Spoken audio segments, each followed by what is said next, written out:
Woo. It's 1974. There are over 60,000 people packed in a stadium to watch what is going to be the most cataclysmic boxing showdown in world history. In one corner, you have the undefeated world heavyweight champion, George Foreman. And in the other corner, the former world heavyweight champion, Muhammad Ali. The two questions we want to answer today is, how is it in this most cataclysmic fight that the world heavyweight champion, George Foreman, lost to Muhammad Ali? And secondly, but more importantly, how can we apply this to your multinational strategy for Africa? Ladies and gentlemen, if I could kindly ask you to allow me to take off these gloves. Because you can imagine, if I have to go to the gents in the middle of the presentation, I might be slightly inconvenienced.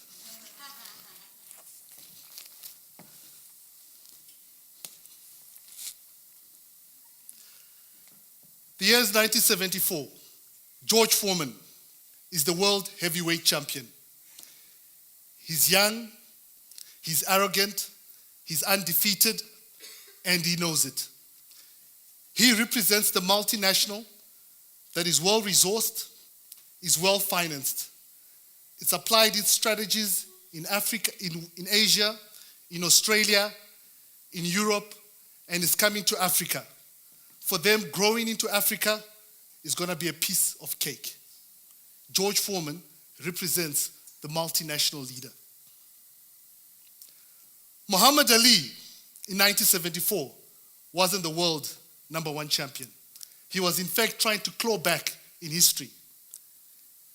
He wasn't as strong as George Foreman. He wasn't as young as George Foreman. He was the underdog. All odds were against him to lose the fight. He represents the multinational that is also trying to fight in the same market as the market leader, but is under-resourced and not as well-financed. Muhammad Ali was the gentleman who coined the phrase, float like a butterfly, sting like a... It shows your age. That was Muhammad Ali. The location of the fight itself was also in a unique place. It was in a city called Kinshasa, in a country called Zaire, present day the DRC, smack bang in the middle of Africa. None of the fighters had ever fought in a place like that before. The culture was different. The dynamics were different. The smells were different. And that is Africa for you. Just as much as there's opportunity, there's risk and uncertainty. To spice up the fight even more, this gentleman, Mobutu Sese Seko, who was the dictator of Zaire in 1974, financed the fight by putting aside $10 million of his own money. Well, he was a dictator, so it wasn't really his own money, but that's not the point.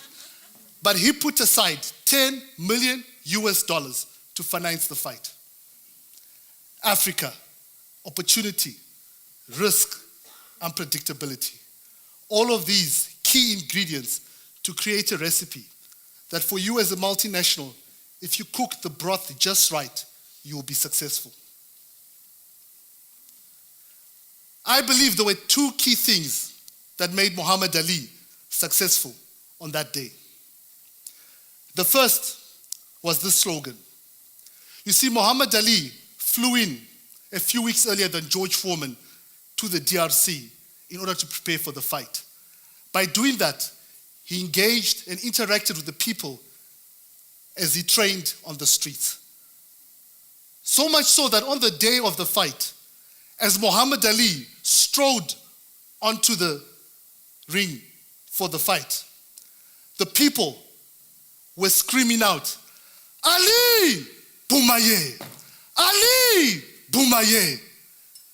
which when you translate it from the vernacular means Ali, kill him. Ali, kill him. In other words, a stadium packed with 60,000 people were voting and vying for the underdog. George Foreman, on the other hand, flew in a private jet, lived a private lifestyle, didn't engage and interact with the people the same way Muhammad Ali did. As he, the world number one, the market leader, strode onto the boxing ring, the people were vying for the underdog. If your multinational strategy is going to be successful in Africa, you have to understand the intricacies and the dynamics that drives the people. You have to understand their heartbeat. You have to get in touch with their DNA. The second thing I believe that made Muhammad Ali successful on that day was that he was innovative. Muhammad Ali knew that fist for fist, punch for punch, there was no way he could take out George Foreman. George Foreman, as I said, was stronger and younger than him. George Foreman's nickname was the Beast. And he was given that name because with a few punches of his powerful hand, he could pulverize his opponents. So Muhammad Ali used a technique called rope-a-dope, in which you use the ropes in the ring to absorb the punches of your opponent.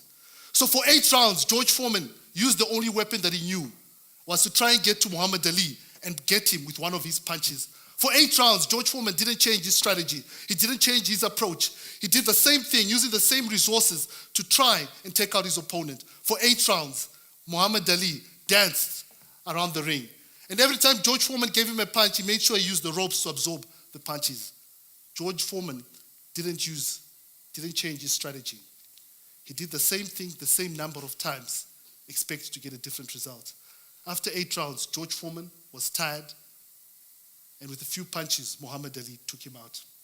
You need to change your strategy to be competitive. Ladies and gentlemen, I will end with this. Africa is open for business. In fact, it has never been closed. The question is your strategy for Africa ready for Africa? Thank you.